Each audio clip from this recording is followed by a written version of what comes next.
Hey everybody, thanks for coming on to our latest video. We have a super exciting surprise for you guys today. I have asked my team, I call them the OGs, to come onto this call and talk about basically what it was like to write Lovesick with me because I swear writing a book is just like having a baby and it takes a village to raise that child.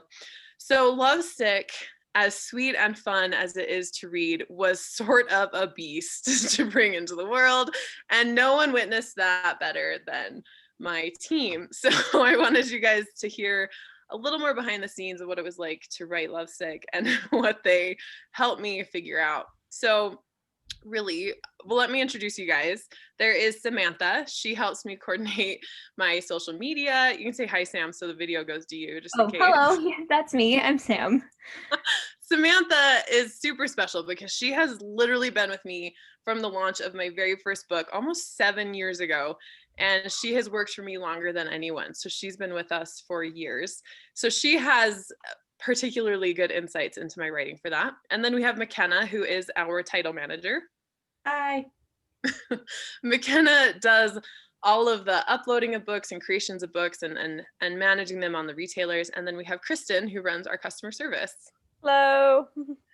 So these ladies are the magic behind the scenes, and there are tons of other people on the team too, but these guys really helped, these ladies really helped Lovesick come into the world. So one day I was really frustrated and ready to throw my computer across the room. And so I just logged on to Telegram or a message and I said, can you guys meet in a quick call? And all three of them were able to meet. McKenna, what happened? You tell it best, I think. Well, you were really struggling because you just were concerned that Lizbeth wasn't relatable and you were afraid that there was no big issue. So we said, just burn it down. Just burn the entire life down and start over. That is actually, that's exactly how it went. Yeah. I think part of the issue, so I was only halfway through the book and the book was due in 15 days for final edits. And I was only halfway through, even though I'd been working on it for months. Samantha, you had read part of it up to that point, hadn't you? Yeah, you and I had gone back and forth over Telegram talking about Lizbeth's needs and wants, and it had changed like 4 times by the time we got into this call. I think I was writing out what was going to happen, and I would screenshot it and send it to you. Yes. And I'd be like, what about this? Yes, there was a lot of back and forth between you and I at the very beginning. Because I actually have a fairly specific plot structure that I'll follow in the beginning that helps me kind of suss everything out. Because in a story, every scene really has to revolve around certain things to produce character development. And that's what I was trying to work out with Sam, but it kept changing. And what was the problem with Lizbeth and her believability that you found, Sam? I think what we talked about in the beginning was that she wanted something that, I'm trying to do this without being spoilery. It's hard. That just didn't like her motivation didn't seem realistic. Like, okay, that's fine, but why? Like, tell me what the reason someone is doing this. Like, there's something intangible about a person's actions and the motivation behind it. And Elizabeth just didn't have that. It's like, okay, she's going through the motions, but what's the purpose? And I think that's what we figured out after a little while. McKenna's suggestion to burn her life down, basically. Because I knew that, I think what I remember saying is there's not enough bad stuff happening to her yet. Right. And I can't remember, so we're not going to spoil because we do sort of burn her life down, so to speak, which is what makes it such a great book. But at one point, Kristen, I asked you to make an online dating profile. I did. So, yeah, like we were saying, there was really nothing that was working against her. It was just, the character just wasn't believable. And there was some, obviously some love interest in there. So you would ask me to pick either eHarmony or Match.com to be honest, I wasn't even like 100% sure why I was doing this. But I'm like, let's go for it. Well, because Elizabeth was dating a bunch of other guys. Yeah. And had her on an online dating site. And so I said to you, I was like, I need to know what people are actually saying. Like, what do these profiles look like? What does it look like now? Because I haven't online dated in over a decade. So that's why you were creating a persona for me to log in on, so I could just kind of see what's this world look like, and then I could create it. My favorite was when we went back and forth for probably about an hour creating all these made up scenarios where I was like, okay, so Katie, here's the deal. We're going to use your middle name. You're going to be a single mom of like twins. And your previous husband died in like a forestry accident. I don't remember what it was, but we just went back and forth with all these ideas just to try to make it. I don't know. That for us was a team, I think was really fun. And that just kind of made a bright spot to our day. So yeah, I ended up setting up the profile, and I'm like, some of these questions, I'm like, I don't sure. And I ended up just trying to make you as believable as possible. I did put you play the saxophone, so I don't you know. But yeah, we signed you up, and it took about 30 minutes to create the online dating profile, but Joyce Cross was set. My middle name is Joyce after my grandma, so we were pondering making her 50 or something. But what's funny about that, and I want to point out, is we cut that out. We cut that entire storyline out of the book. Elizabeth is not online dating in the end. So that was, I think, one thing that I did look around on the profile, and I had rewritten some scenes with information I got from there.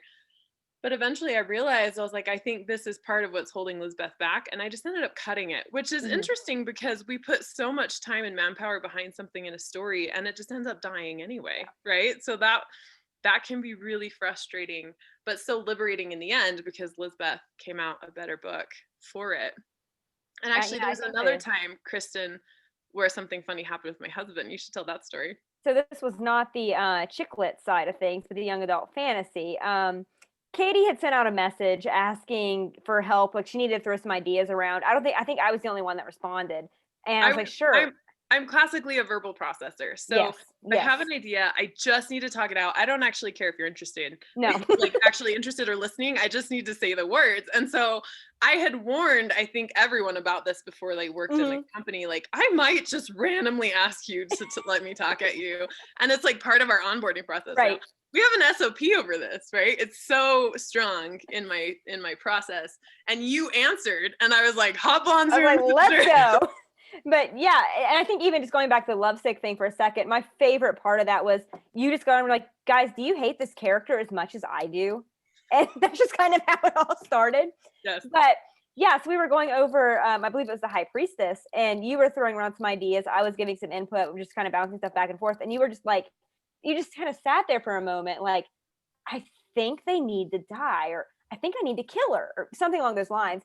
And at that exact moment when you said, like, I think they need to die, your husband walked through the back door and just kind of stopped and looked and was like, okay, and just kept walking. Oh yeah, he's so used to that by now. It hardly even stops him. He thinks I'm murder happy because I think it's good in stories when certain people die. Yeah, that's it's just such a true representation of what this process looks like. First of all, no book is ever written on its own. And maybe there are authors that work better sort of by themselves in the process, but I think part of the power is just knowing how you work best and then harnessing your team to help. So what ended up happening is we decided we needed to just wreck Lizbeth's whole life, right? And I was like, all right, let's do it like this. And we just started brainstorming ways to destroy her, basically. And sometimes we went a step too far, and I was like, I don't think she'd recover from that. And eventually we settled on a plan, and we were talking, I think, for over an hour. And then it like dawned in my head, and I was like, okay, I gotta go. And we ended the call. And I think I ended up plotting out ahead, figuring out my new plan. And then in 10 days, I'd finished half the book and then re-edited it. And that's when I turned it to you guys. And we uploaded it on Google Drive. And I just said, destroy it, right? Like, tell me what you think, bleed on it if you have to, but we have a deadline to hit, and I need to know everything that's wrong with this book as it's written. So you guys ended up kind of beta reading it together. So what was that like? It was a lot of fun. I think McKenna and I were in there really quickly, like, okay, we're on it. And it was fun, I think, to sort of comment at each other on the post. Yeah. I think there was one moment that we were all like, oh my gosh, is this really happening? And McKenna was like, yeah, that's really happening. And I was like, what do you mean? So it was just really fun to react through it. As much as we were editing, we were also sharing, like, this plot point really worked, or this one went over my head, or this hit home and you have to keep that in there forever. So that, I think that was the most fun for me, was being able to like interact with the team while editing.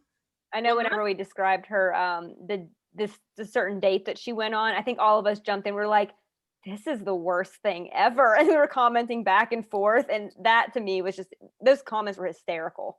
When McKenna had some really amazing points, she would say, well, I think actually you should move this scene up here to kind of make this more impactful. And then Sam would be like, oh, that's a great idea. You're like, you guys could kind of riff off each other. Because normally I'll just send out separate files and then I'll read through the comments and decide what to do. But having your like in-time responses kind of helped me understand, oh, they really love this or they didn't like this. And then you guys had some suggestions like, you know, what if they said this or something like this? And then I could kind of make it like better. But you guys were on it. Like, I think Sam and McKenna had read it in like 48 hours. So I was like, I'm so sorry. We have like 72 hours. And then you had to finish it in like 3 days. And then I had 24 hours to read back through, fix it, perfect it, and send it to line edits with Catherine. So it was like this, and it was around Thanksgiving. And there's like all this stuff that had hit at the same time. Oh, and I had a 2-day photo shoot in the middle of it. So I had this 2-day photo shoot. It was Thanksgiving. And we had this massive deadline that we were all just like scrambling to meet. And it happened. It totally happened. And ended up being probably one of my favorite novels ever. Even though I hated it so deeply for so long, I really struggled finding Lisbeth, because I remember now, part of it is Lisbeth is lovesick, right? Like, she's just so deeply in love with love that it was hard to get a grip on her and make her a believable person. Because I was like, no 21-year-old would be thinking, I mean, this is like an 11-year-old, like the depth that I had her at.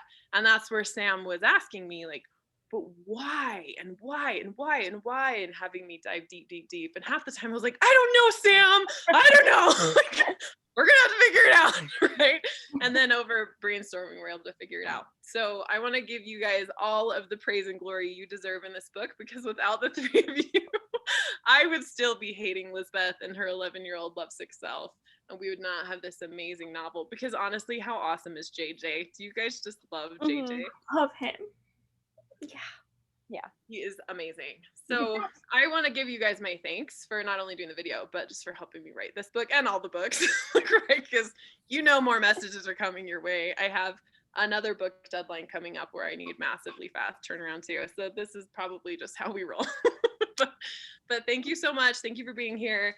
And to all the readers, we hope you love Lovesick as much as we do. It is a book that has all of our hearts, because all of us were so deeply vested in it working out.